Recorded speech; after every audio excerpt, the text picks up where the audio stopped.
ازيكم يا حلوين؟ النهارده هنعمل شيفات محترمات. هنعمل صلصه، هنوفر كتير ان شاء الله النهارده وطول السنه، وهنوفر وقت وفلوس وكل حاجه. بنستنى لما يكون في وقت كده الطماطم بتبقى رخيصه فيه، مش غاليه. بنشتري بالقفص الطماطم وناخدها، ننضفها ونغسلها ونقطعها، ونحوش منها الاجزاء دي. نحوش الجزء ده خالص، والحته دي كمان ننضفها ونغسلها على الحوض كده ونظبطها، ونفضيها في الحله ونحطها على البوتاجاز. هوريها لكم. وكده خدنا الطماطم وغسلناها ونضفناها وحطيناها على البوتاجاز في اكبر حله عندكم. الكميه دي كلها هتقل عن كده، يعني مش هتظهر لكم بالكميه دي. المهم نحطها كده ونحط عليها ايه بقى؟ ملح. ملح عشان يحفظها، يعني معلقتين 3 كبار كده اهو.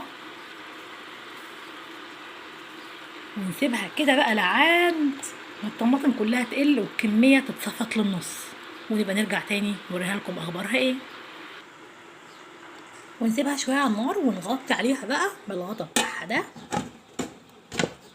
دي حلة ألمونيوم فلاحي، بنجيبها علشان نستخدمها عندنا في الفلاحين للأفراح بقى والمناسبات الحلوة إن شاء الله. ربنا يجعل مناسباتكم كلها جميلة إن شاء الله. بس بنسيبها بقى ساعتين 3 كده وخلاص لعند ما تتصفط وتبقى صلصة. هنوريها لكم مرة بمرة إن شاء الله واحنا بنشوفها. بعد ما عدى حوالي 10 دقايق أو ربع ساعة، يلا نبص عليها كده. بص اتصفطت ازاي. نغطي عليها تاني ونسيبها ونبقى نشوف كمان شوية الأخبار. يلا نفتح دلوقتي ونشوف الأخبار. فقفقت اهي، والمية كلها اتعملت فيها اهي. بصوا، نديها تقليبة كده، نجيب اللي تحت فوق واللي فوق تحت. طالما بقى عملت كده نهدي بقى عليها ونسيبها لعند ما الطماطم كلها تستوي مع بعضها وتستوي خالص وتتهري كده، وتبقى سهل معانا بقى ان احنا ايه نكمل بقى شغل. دي على فكرة تقريبا دلوقتي ما عداش عليها اكتر من نص ساعة، يعني ما كملتش نص ساعة اكتر. بس بصوا اصلا لما بنتك عليها بالمعلقة بتتهري ازاي اهي. وبعد كده نشوف هنعمل فيها ايه. يلا نفتح عليها دلوقتي نشوف الاخبار. بصوا الحله اتصفت قد ايه بعد حوالي نص ساعه او ساعه الا ربع على نار عاليه. لكن لو انتوا عايزين تعملوها على نار هاديه بتفضل معاكم 3 او 4 ساعات. انا عشان مستعجله وعايزه اخلص بسرعه فسبتها ايه، عليت النار عليها بس باستمرار، ماسكه المقصوصه دي بقلب فيها على طول من تحت بقى ومن فوق. اعملوها وانتوا في المطبخ، وانتوا بتغسلوا المواعين، وانتوا بتطبخوا، وانتوا بتعملوا اي حاجه خلي بالكم منها عشان ما تلسعش من تحت. ودلوقتي بصوا بقت خلاص سايبه خالص، مفيش طماطميه اصلا ماسكه في بعضها اهي، كل الطماطم اتهرت لوحدها.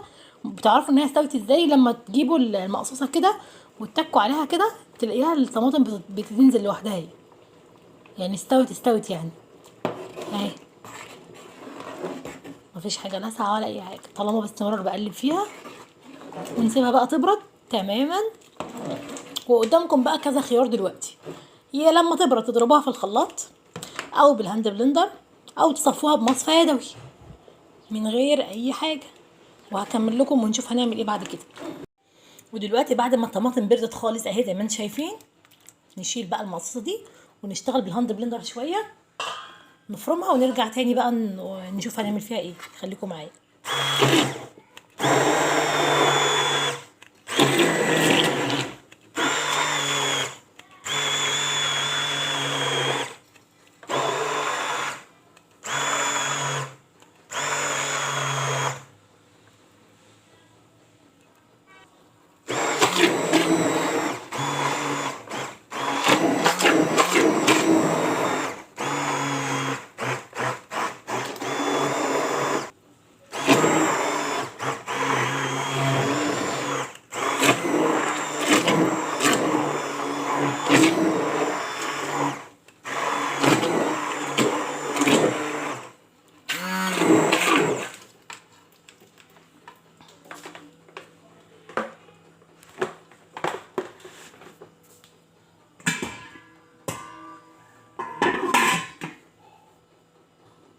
ونجهز دلوقتي الحله اللي هنشتغل فيها على طول بقى ونسبك فيها الطماطم دي هناخد الطماطم من هنا بعد ما اتضربت بالهاند بلندر، هنجيب المصفى ونحطها هنا على الحله دي على طول.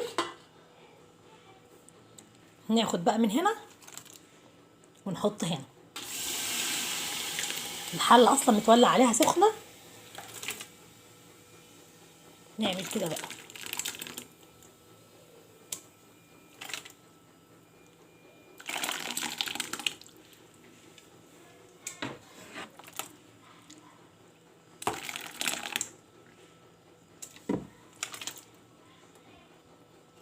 ونحرك بالمصفى كده، قصدي بالمقصوصه كده، وننزل لعند ما الطماطم كلها تنزل لتحت، ويتبقى فوق بقى تفل الطماطم بس مع بذور الطماطم، لعند ما نملى الحله دي كلها. الحله دي كلها تتملي بالصلصه، ونشيل بقى المصفى. ولو اتبقى كمان في الحله دي حاجه هنحطهم في حله تانية عشان الاتنين يسبكوا مع بعض، وباستمرار نقلب فيهم برضو عشان ما تلزعش. بعد ما نصفي كل الطماطم دي كلها ونحطها في الحلتين، نسيبهم بقى على نار في الاول نار عاليه، وبعد كده نهدي النار عليها.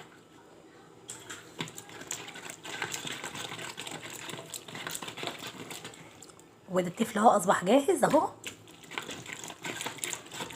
كل التفل ده هيتشال من الصلصه دي خالص.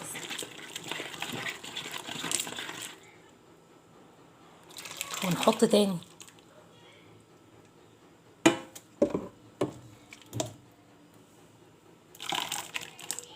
وهكذا لعند ما نخلص بقيه الطماطم كلها. والحله دي بدات تغلي اهي، وانا لسه بصفي في الحله التانية. فكركم هنرمي التفل ده ابسوليوتلي، هنعمل بيه احلى مشروع. استنوا في الاخر هتعرفوا المشروع اللي هنعمله بيه. ننزل بقى بايدينا ونعصر بايدينا كده عشان ينزل كل الطماطم اللي هنا والتفل اللي هنا، وفي الاخر هعرفكم التفل ده هنعمل بيه ايه. ودي الصلصه اهي بدات تغلي، وبدا حجمها يقل وتتقل بقى، تتقل عن الاول.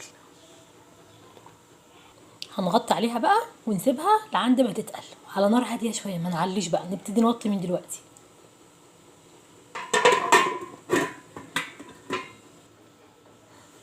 اما التفل ده بقى مش هنرميه، هنعمل فيه ايه؟ ناخده على اي مروه ونديه لجنه وسجا ويروحوا يزرعوه هناك، هيطلع لنا شجر طماطم كتير. وبعد ما الطماطم دي تتقل خالص ناخدها بقى بعد ما تبرد تماما، ونحطها بقى في علب، نحطها في اكياس تخزين، نحطها في اي حاجه على قد استخداماتنا. نطلع الكيس بكيسه ونطبخ بيه بقى، نعمل صلصه، نعمل بيتزا، نعمل اي حاجه احنا عايزين نعمله بيها بالصلصه دي. كده وفرنا على نفسنا كتير من الوقت والمجهود.